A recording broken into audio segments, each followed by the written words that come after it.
বিসমিল্লাহিররহমানিররহিম। Math প্রভা YouTube পেজে তোমাদের সবাইকে স্বাগত জানাচ্ছি। আজকে আমাদের আলোচনার বিষয় হচ্ছে তাপগতিবিদ্যার থিওরি পার্টে কনসেপ্ট 1 তাপমাত্রা সংক্রান্ত তথ্যাবলী। প্রথমে হচ্ছে আমরা থিওরি পার্ট থেকে কী কী পড়বে সেটা আলোচনা করব এবং এই থিওরি ভিত্তি করে বিগত বছরে বিভিন্ন ইউনিভার্সিটিতে যে সকল কোশ্চেন আসছে সেখান থেকে কিছু কোশ্চেন আমরা সলভ করে দেখাবো। চলো শুরু করি।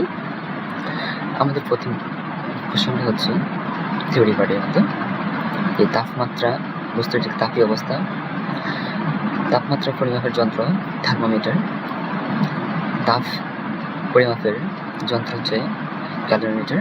খুবই গুরুত্বপূর্ণ কোশ্চেন, এগুলো সবগুলো কিন্তু ইউনিভার্সিটিতে আসছে কোশ্চেন। থার্মোমিটার তৈরিতে উষ্ণতাবিন্দু পদার্থ ব্যবহার করা হয়।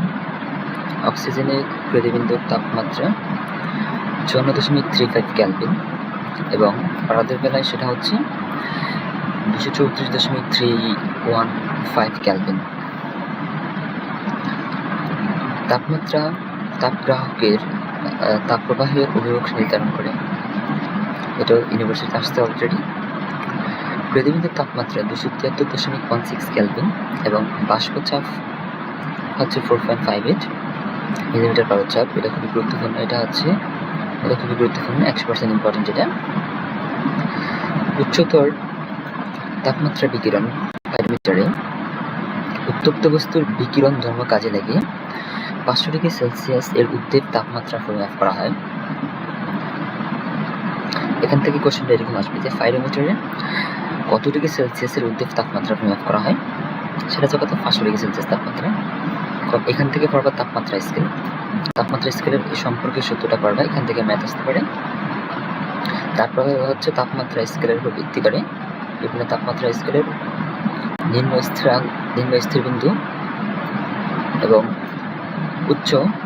উদ্যোগ স্থিরবিন্দু এবং তাদের মৌলিক ব্যবধান। তার মধ্যে তাপমাত্রা স্কেল প্রথম আছে যে সেলসিয়াস স্কেল, খুবই গুরুত্বপূর্ণ, এগুলা খুবই গুরুত্বপূর্ণ। প্রথম আছে সেলসিয়াস স্কেল, যার হিমাঙ্ক বা নিম্নস্থির তাপমাত্রা হচ্ছে 0 ডিগ্রি সেলসিয়াস এবং উদ্যোগ বিন্দুর সেলসিয়াসের ক্ষেত্রে উদ্যোগ বিন্দুর তাপমাত্রা হচ্ছে 100 ডিগ্রি সেলসিয়াস এবং তাদের মধ্যে যে মৌলিক ব্যবধান বের করা হচ্ছে উদ্যোগ স্থিরবিন্দু মাইনাস নিম্ন স্থিরবিন্দুর পার্থক্য, যেটা হচ্ছে সেলসিয়াস স্কেলের ক্ষেত্রে হচ্ছে কত 100 ডিগ্রি 100 এবং ক্যালভিন স্কেলও সেম করে নিবা। ক্যালভিন স্কেল নিম্ন স্থিরবিন্দু হচ্ছে 273 আর উদ্যোগ স্থিরবিন্দু হচ্ছে 373 ক্যালভিন, আর মধ্যক ব্যবধান হচ্ছে এই 373 থেকে 273 বিয়োগ করা 100 আসবে। 3 নম্বর হচ্ছে আমাদের ফারেনহাইট বা যেটা হচ্ছে কি আমাদের ডাক্তারের স্কেল, ঠিক আছে, যেটা হচ্ছে আমাদের ডাক্তারের স্কেল। সেটা নিম্ন স্থিরবিন্দু হচ্ছে 32 ডিগ্রি ফারেনহাইট এবং উদ্যোগ স্থিরবিন্দু হচ্ছে কত 212 ডিগ্রি ফারেনহাইট এবং 212 থেকে 32 ডিগ্রি ফারেনহাইট বিয়োগ দিলে আসে কত 180, যেটা হচ্ছে আমাদের মৌলিক ব্যবধান। তারপরে আমাদের যেটা করা লাগবে রোদ থার্মোমিটার, প্লাটিনাম রোদ তার ব্যবহার করা হয়। খুবই গুরুত্বপূর্ণ কোশ্চেন যে রোদ থার্মোমিটারে কোন প্লাটিনাম বা কোন তার ব্যবহার করা হয়, অ্যান্সার হচ্ছে কি প্লাটিনাম রোদ। এবং তরল থার্মোমিটার ব্যবহার করা হয় কৌশিক নলে তরল স্তম্ভ পারদ অ্যালকোহল, এটা হচ্ছে তরল থার্মোমিটার ব্যবহার করা হয় পারদ অ্যালকোহল। থার্মোমিটার বা থার্মিস্টর দুটি সেম নাম, এটা খুবই করতে হবে। থার্মোমিটারের আরেকটা নাম হচ্ছে কি থার্মিস্টর, যার ব্যবহার হচ্ছে কি অর্ধপরিবাহক পদার্থে ব্যবহার করা হয়। থার্মোমিটার বা থার্মিস্টর হচ্ছে কি অর্ধপরিবাহক পদার্থে ব্যবহার করা হয়। তারপর যেটা করতে হবে হচ্ছে বিকিরণ পাইরোমিটার, যেখানে হচ্ছে কি কৃষ্ণকায়পাত ব্যবহার করা হয়, এটা এখান থেকে করতে হবে। তারপরে হচ্ছে যে প্রতিবিন্দুর সংজ্ঞাটা এখান থেকে একটু করা লাগবে। প্রতিবিন্দু যে তাপমাত্রায় নির্দিষ্ট চাপে পানি কঠিন তরল ও বাষ্পীয় অবস্থায় একই সাম্যাবস্থায় অবস্থান করে, সেটা মূলত হচ্ছে পানির প্রতিবিন্দু, ঠিক আছে। পানির প্রতিবিন্দুর এখান থেকে সংজ্ঞাটা একটু করা লাগবে যে পানি এখানে এই তিনটা পাওয়া লাগবে, যে কঠিন, তরল আর বাষ্পীয়, তিনটা অবস্থা থাকে কোথায় প্রতিবিন্দুর ক্ষেত্রে, তিনটা অবস্থায় সাম্যাবস্থায় অবস্থান করে। আর এখান থেকে এই সূত্রটা একটু মনে রাখা, স্টিফেনের সূত্র বেনের সূত্র একটু মনে রাখলে হবে। আর এখানে তারপরে সে গুরুত্বপূর্ণ কিছু তথ্যাবলী আছে যে ফারেনহাইট ও ক্যালভিন স্কেলে একই পার্ট কখন প্রদর্শন করে, যখন তাপমাত্রা 200 বা তাপমাত্রা যখন 574.25 ডিগ্রি ফারেনহাইট বা 574.25 ক্যালভিন হয়, তখন হচ্ছে ফারেনহাইট ও ক্যালভিন স্কেল একই পাঠ প্রদর্শন করে।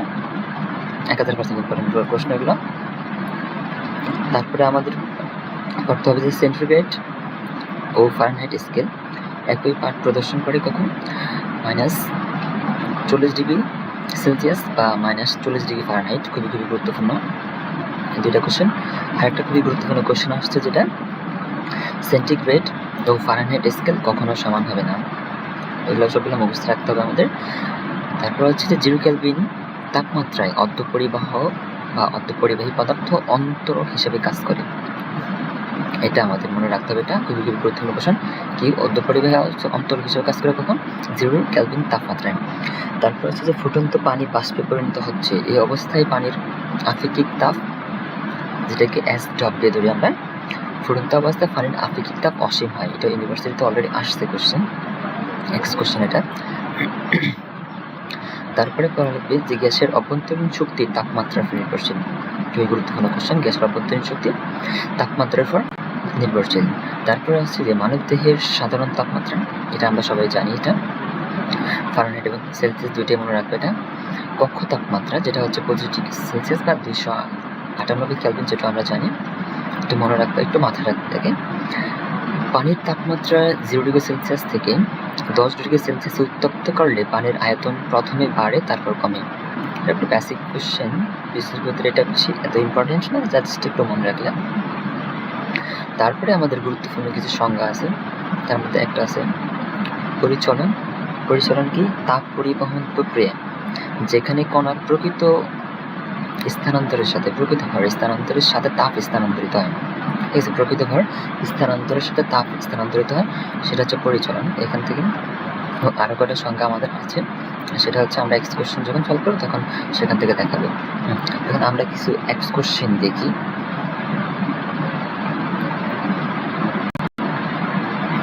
আমরা কিছু এক্স কোশ্চেন দেখি যেগুলো হচ্ছে অলরেডি আমাদের ইউনিভার্সিটিতে আসছে। ঠিক আছে, তার মধ্যে যেখানে একটা দেখো, একটি জয়েন করে নিই, যে একটি কাস্ট আয়রন ফ্রাইং প্যানে ডিম রান্না করেছেন এবং আপনি লক্ষ্য করেছেন যে হাতলটি বরং উষ্ণ হয়ে উঠেছে। এই উদাহরণটি প্যানের মধ্যে কী ধরনের তাপ স্থানান্তর প্রদর্শিত হয়? এটা জাহাঙ্গীরনগর হচ্ছে 22তে শিক্ষাবর্ষে আসছে, এজন্য বলছি কিছু হচ্ছে সংজ্ঞা মুখস্থ রাখবেন, যেমন যে পরিবহন, পরিচলন, বিকিরণ, এখানে কিছু একটা মনে রাখবেন, তিনটা, আর এখানে একটা আছে যে সঞ্চালন, এইগুলো একটু মনে রাখবেন, এগুলো একটু মনে রাখা লাগবে। আর যেখানে যে পরিচলন, পরিবহন, বিকিরণ, এইটা একটু মনে রাখা লাগবে। ঠিক আছে, যে এই টাইপের কোশ্চেন আমাদের এই সেপ্টার থেকে হচ্ছে থিওরি থেকে আসবে। তারপরে যদি কোশ্চেনটা দেখি আমরা,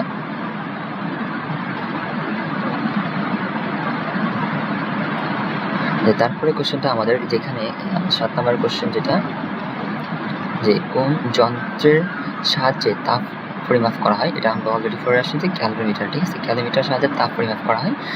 গ্যাসের অভ্যন্তরীণ শক্তি নির্ভর করে কোন রাশির উপর? তাপমাত্রার উপর, যেটা আমাদের এই থিওরিতে অলরেডি আমরা দেখে আসছি। তারপর হচ্ছে যে তাপমাত্রায় বরফ, পানি ও জলীয় বাষ্প সহাবস্থানে থাকে তাকে বলা হয় কি? প্রতিবিন্দু। প্রতিবিন্দুর সংখ্যা এখানে লেখা আছে, সেখান থেকে পড়ে নেবেন।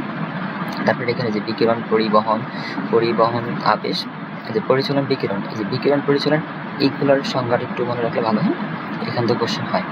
ঠিক আছে, তারপরে এখানে এই যে একটা, এই যে কিছুগুলো আমরা পড়েছি যে পানির হিমাঙ্ক, বা যেটা হচ্ছে কি পানির নিম্ন স্থিরাঙ্ক কত? যে পানির হিমাঙ্কর ক্ষেত্রে হচ্ছে কি হয়, সে পানির হিমাঙ্কর ক্ষেত্রে 0 ডিগ্রি সেলসিয়াস তাপমাত্রা আর না হয় 32 ডিগ্রি ফারেনহাইট।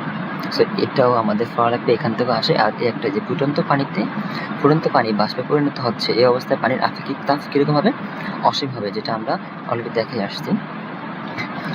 তারপর হচ্ছে আমাদের যে পরম শূন্য সমান কত? পরম শূন্য সমান কত? এটা হচ্ছে পরম শূন্য তাপমাত্রা হচ্ছে কত? আমাদের 0 কেলভিন। 0 কেলভিন হচ্ছে কি আমাদের পরম শূন্য। ঠিক আছে, এটা হচ্ছে আমাদের থিওরি হবে। তারপরে যদি আরেকটু দেখি, যেমন এই যে অক্সিজেনের প্রতিবিন্দু এত 54.35 অর্থ। তারপরে যে যেখানে বলছিলাম যে পানির প্রতিবিন্দু খুবই গুরুত্বপূর্ণ, আমাদের পানির কেন্দ্রবিন্দুর উপর ভিত্তি করে স্ট্রিম বিন্দু যেটা তাপমাত্রা কত হবে, যেটা জাহাঙ্গীরনগরে 21-22 আসছেন, ডেন্টালে আসছে, জাস্ট আসছে এই কোশ্চেনটা কত 373.15 কেলভিনে, যেখানে পানির কেন্দ্রবিন্দুর উপর ভিত্তি করে বরফ বিন্দু হচ্ছে এত এবং স্ট্রিম বিন্দু হচ্ছে এত। কেন্দ্রবিন্দুর ক্ষেত্রে দুইটাই মনে রাখা লাগবে। সো এটা কোশ্চেন আমাদের হবে। আর লাস্টে একটা রেখেছিলাম, এটা দেখো যে কোন তাপমাত্রায় ক্যালভিন ও ফারেনহাইট স্কেল একই পাঠ প্রদর্শন করে, এটা জিএসটিতে 23 শিক্ষাবর্ষে আসছে। তাহলে ক্যালভিন আর ফারেনহাইট এটা হচ্ছে কত 574.25 কেলভিন, এই যে এখানে এটা আমরা অলরেডি দেখে আসছে। তারপর হচ্ছে কত ক্যালভিন তাপমাত্রায় অর্ধপরিবাহক পদার্থ অন্তর হিসেবে কাজ করে, যেটা আমাদের এখানে দেওয়া আছে যে 0 কেলভিন তাপমাত্রায়। সো এই টাইপের হচ্ছে আমাদের এদের থেকে থিওরি ভিত্তিক কোশ্চেনগুলো আসবে। এই টাইপের কোশ্চেনগুলো তোমরা বেশি সলভ করবা। কিন্তু কনসেপ্ট ভিত্তিকের ক্লাসের আজকে এই পর্যন্ত রইল। তবে আমি চাচ্ছি কিছু যদি মনোযোগী স্টুডেন্ট পাই বা কিছু পরিশ্রমী স্টুডেন্ট পাই, তাহলে তাদেরকে দিয়ে হচ্ছে একটা অনলাইন ফ্রি ব্যাচ চালু করতে চাচ্ছি।